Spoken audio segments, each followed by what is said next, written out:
Hi guys, welcome back. Today we are talking about how to fix Snapchat can't add friend. Something went wrong. If you're getting this error, then we will know how to fix it. Maybe you are using it for the first time, that's why I don't know how to do it, right?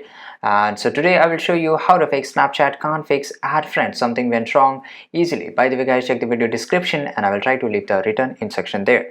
So the very first thing we will do, we will just go to the Play Store. If you're using an iOS, then just go to the App Store, and on the search bar we have to just enter the Snapchat.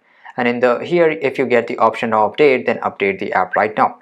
After updating the app, this may fix your problem, but if it doesn't, then you have to just click and hold this Snapchat and open the app info. You can go from the settings too. Now here, go to the storage usage, clear the cache, and if this problem is fixed, then it's great. Otherwise, just clear the data. Clearing the data will definitely fix your problem, guys. So there you go. If you want to know how to fix Snapchat can't add friends, something went wrong, this is the easiest way I know how.